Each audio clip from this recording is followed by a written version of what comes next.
Hi,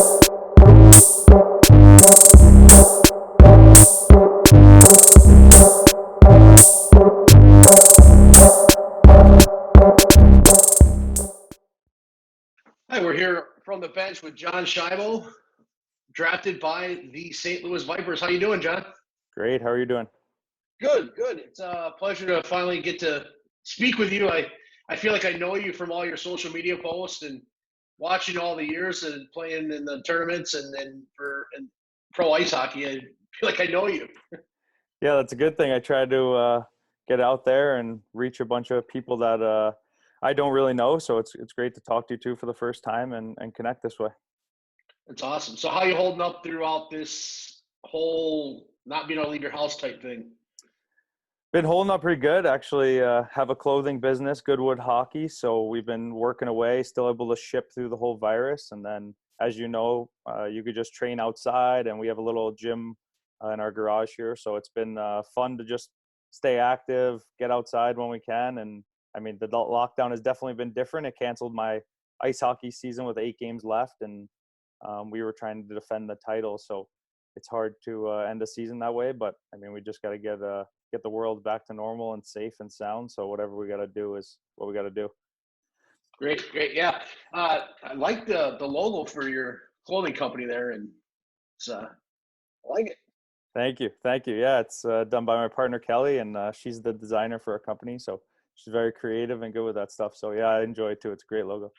It's awesome. So you were in Huntsville this year again, correct? Yes, I was. I was in Huntsville. I got traded back there a little into the season. And yeah, we were about 8 games left, about to seal second place, and season gets shut down. So pretty tough. Wow. Now, did you start the season in Quad City? I did. Yeah, I did start the season in Quad City. Decided to go there in the off season. Thought it was a good opportunity. And then, as you know, the game's crazy, and there was a deal made so I could go back to Huntsville and defend the title. So I was excited to go back. That's for sure. That's great. Now, one of the Grand Rapids players drafted is in Quad City, Shane Bennett. Yes, Shane is a good buddy of mine. We've obviously played against each other at the tournament, so I've known him for years. But it was fun being on the ice with him for the first time, especially in the minors. He's a heck of a player, so I'll be really excited to play against him here in this league. That's awesome. So, obviously, with the history of roller hockey, the Vipers and the Bullfrogs were always the two teams that were the pinnacle or gemstones of the sport in history. And we brought one back so far, and it's as if we brought back, I guess we'll use more of your area location, the Rangers in prestige. How does it feel to be drafted by a team like that and not a new type of franchise? Yeah, it's exciting. I think right away, once I knew some of the names on the team, obviously Ron Bielstein being, coach slash GM, it's exciting because at least I know the people involved and know the players that were getting drafted before me, and it makes it super exciting. I mean, Jack Combs, Shane Fox, PJ Kavaya, Kettler, like all guys that I've played with through the world team or over the years at the tournament. So it's super exciting. And then, being on one of the bigger name teams, like you're saying, from the past, now hopefully in the future we could bring that back and have that same mentality as we're the leaders in that category. Yeah, and they are the last team to win a quote unquote pro championship in 1999. So not only were you in Huntsville defending a championship, when you start with the Vipers, you're defending a championship to those fans because they are rabid fans in St. Louis and believe they are the defending champions still. Yeah, that's awesome. I mean, to know that history and to keep learning more about it, it's super exciting to me. I was born in 94, so 99, I was still pretty young, but to do my research and learn more about them, yeah, I mean, the videos that I've seen, the pictures I've seen, the fans look amazing. Everything I've heard from Ronnie has been great of how big it was in the past there. So there's no reason why we can't grow it right away, first season back, and get it rocking again. So when I look at the roster for St. Louis, number one, you guys did not draft a goalie. And that's been a big thing with the fans of who do we have in net? There's no goalie. I saw that too. but you're one of only 2 forwards drafted. Mm-hmm. And the other forward being Jack, and you guys are a little bit different style of play, I would think, right? Yeah, a little bit different style of play. But knowing that, we were power play partners on the world team, and we had a ton of success. And actually, Fox was on that same power play. So to have 3 guys off of one power play unit that played at the World Championships, I think is a good start. And I think we have a lot of guys that are hybrids in my eyes. A guy that can play a little bit of offense, even though he's a quote unquote defender. So I think we're in good shape. That's for sure. 5 defensemen, and from what I understand, arguably 5 of the top 5 defensemen in the game. That's pretty scary. But who's the best of the 5? I really can't put a finger on it. I mean, all these guys are so special in their own way, and I truly mean that from the bottom of my heart, because when I play with a guy like Foxy and then go playing against him or a kid like PJ, they definitely have their own styles, but they bring offense. They bring great shutdown defenseman attitude. And to me, that's what a great defenseman is. He's doing both, especially in roller. You need to be able to defend, but you need to be able to get in the rush and be that third guy on the rush and be able to score and bring that same attributes, because you're going to get so many chances, obviously being 4-on-4 with a lot more space. So I think they're all great. It'd be so hard to put one, but I mean, the order how things were drafted too, I think we're very good. So I mean, as long as we're all in the same squad, that's puts us in pretty good shape. I got to say, I like the political answer there. The order they were drafted was the right order. Because even Kettler, I don't know if you've seen his interview that we posted already. He said it's Fox. And that was quite humbling by a guy. I'm like, really? Because I hear it's you. And he said, nope, it's Fox hands down. So I know I've seen all these guys play. I've watched them play, because the irony being is a lot of these guys play on the same team on a tournament team. Mm-hmm. And normally that's against your team, I believe. Usually. So I'm assuming you're going to like that feeling of not having to face these guys and actually be with them now. Yeah, I definitely think it's good that we did play on the world team, because I know a guy like Kettler and Combsy a little bit better because of that. And we got obviously closer with winning and things like that. But yeah, playing against them for years in these tournaments, since the day I went pro, and even some of the guys before we went to the pros. So yeah, we definitely have a relationship, and we definitely battle against each other. So to come together and go for a different type of title and play together is going to be fantastic, especially for a city like St. Louis. That's great. So we got the Dragons, the Warthogs, and the Yeti, and every team's made up completely different from St. Louis, all 4 of them. They're all different. And if we look at it, St. Louis, we really see as a roller hockey team in terms of there's ice hockey experience in yourself and Jack. Most of them are pure, quote unquote, roller hockey guys. And then we got almost the exact opposite in Grand Rapids, where they've been the dartboard of fans. What is this team? They're all ice guys. They're going to get destroyed. What do you think about their squad with McCollum and Brooks and Grant and Shiner and Bennett, and Paul Bittner and DeBrincat? How do you think they're going to do? And what do you think of that? I actually think it's a fantastic strategy. In my eyes, this is how we grow the game, and this is how we get to prove to those roller people that think ice guys can't do it, and then also to the ice hockey world saying, hey, it is possible. You can do it. It's not going to hurt your game. Like, it's good activity, especially think competitive like we're going to be. So I like it. I played with Alex Brooks. He's a great kid. Obviously, Shane Bennett's lethal on the ice. He's very dangerous, fast, good all-around player. So they got probably the best goalie in the draft. I don't want to be going at a team I'm going to be playing against, but I mean, he's one of the best goalies, and I think that was a huge pickup to start. So I think they have the right strategy. They're just going differently, and especially in their area, they have that access to all those ice guys, where I think St. Louis is more of a roller market, as they just won the Stanley Cup and things like that. But, you know, the roller hockey is such a big community there, where in their area it might be more ice. And I think the way they went about it's good. I don't think by any means any team in this league should get a beat down by another team. I think it'll be good. I think those guys will have to maybe practice a little bit more on skating and things like that, but it truly doesn't affect it once you get comfortable maybe a couple games in. So I think they'll be just as dangerous. And that's the thing, is a lot of people, especially the roller hockey community, doesn't understand that every one of these guys played roller up until at least minimum 16, 17 years old when they made that commitment, probably to junior A somewhere, and stopped playing in the tournaments and whatnot in local leagues because they were putting in the hours on the ice. So a lot of them, having talked to them too throughout all this whole process, is I can't wait to get back to roller. And I think they're going to be as scary as St. Louis.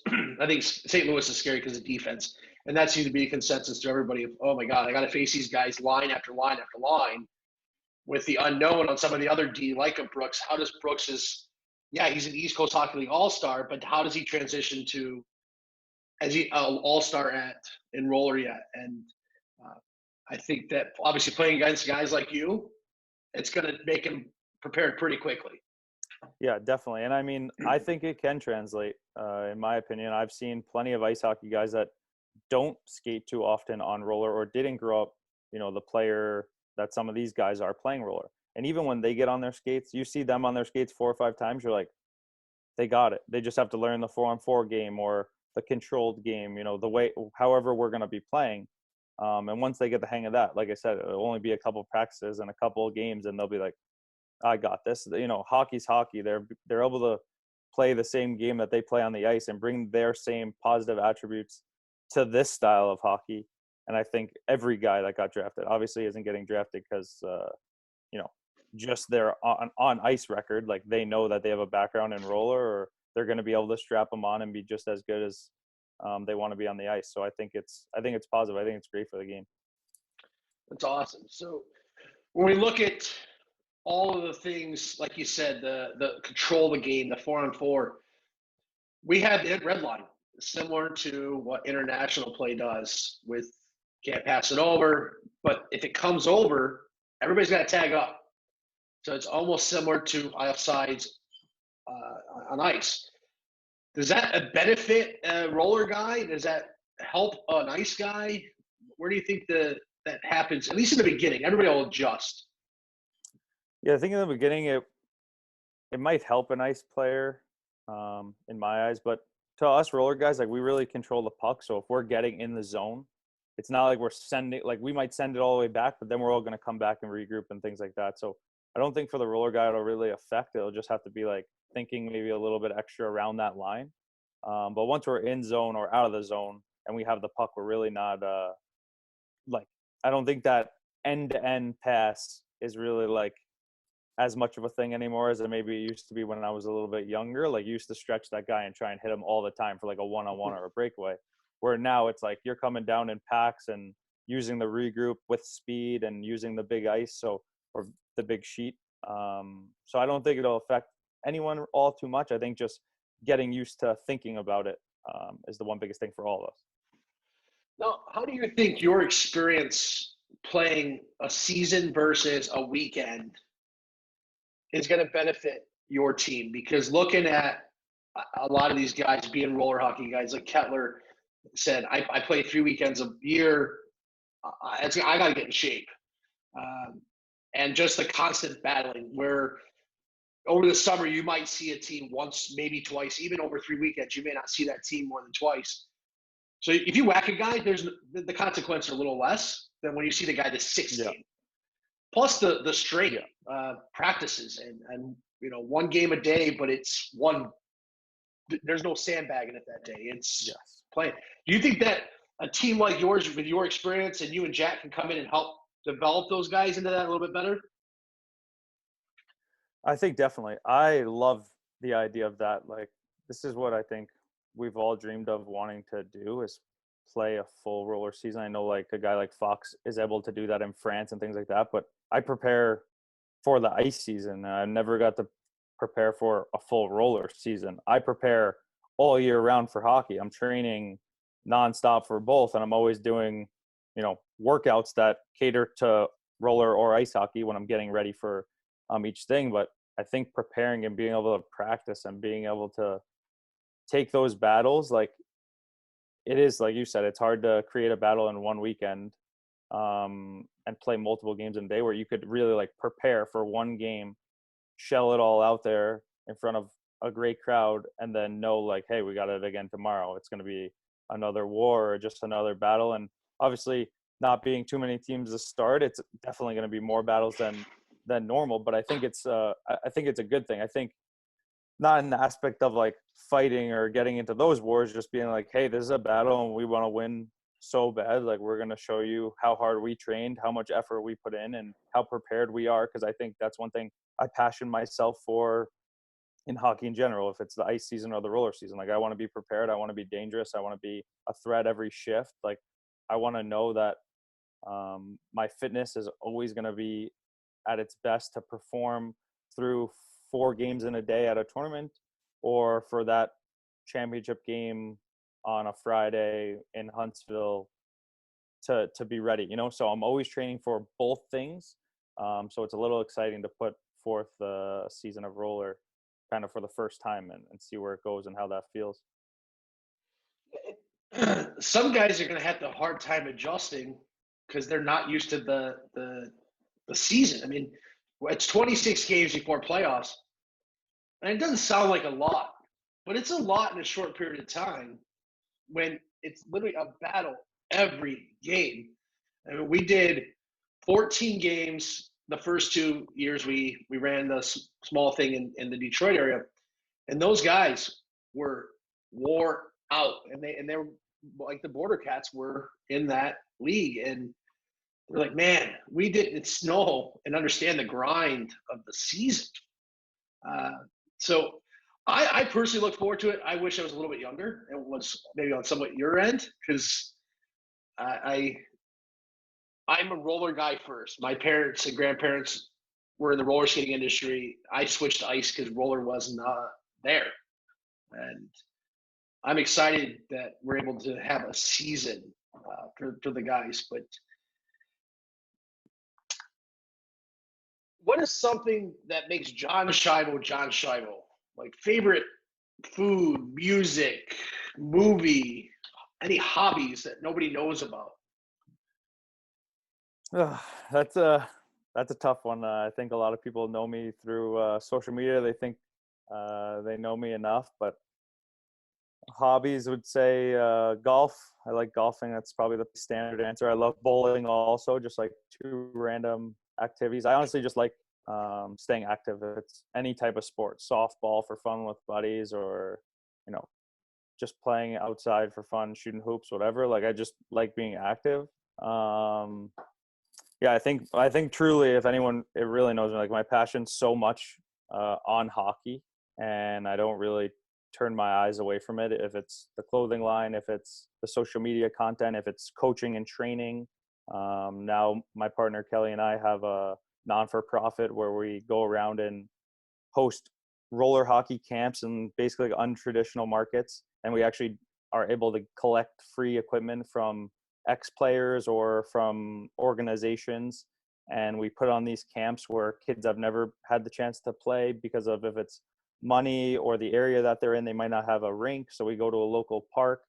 And for me, I think in the future that's going to be one of the biggest and most humbling things that we can do, is grow this game and impact families or players' lives forever, because I think the game has impacted me so much, and it's honestly my life. So to put a stick in someone's hand and maybe them find the passion that I have for the game and them do something spectacular with it, or is take it as far as just playing men's league and creating friends there, I think that's huge. So as you know, and as a lot of people are going to be listening, like, the bonds that you get through hockey, my best friends are made through this game. So it's something that's super special, and we'd love to keep growing that and passing that along. And we love hearing that, because the purpose and the reason we started out when Mr. Claus and I got together about doing this at the pro level was, without a pinnacle, the youth foundation doesn't grow.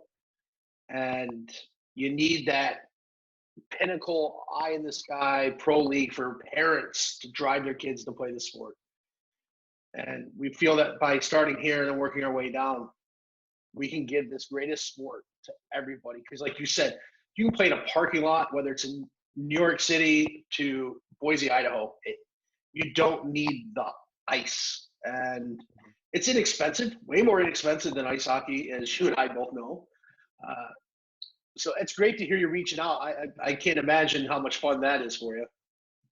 Yeah, it's definitely fun. And to be completely honest, like doing all of that, my passion's always been inline hockey and roller hockey. And I mean, the other day when we were finally allowed to go back to a park, like I just skated in the street and had an absolute blast just passing around with an old teammate of mine. And it's crazy, like, that he hasn't been on wheels that much. And like, you see the smile on his face too, just like there's no ice right now. So the fact that he just got to pass around on wheels and like just have a little fun, like that's what it's all about. And hopefully that's what we could give the opportunity for kids to learn and see, and take the burden off of the money part just to get started and go a long way from there, hopefully.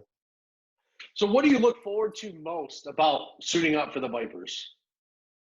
I think just seeing what the first game's like, seeing how it's like in the city, seeing how it's like in the arena. And for me, like preparing like it's an ice hockey game, you know, the day of the game, how you get ready, how you prepare, how you know it's only going to be one game that day.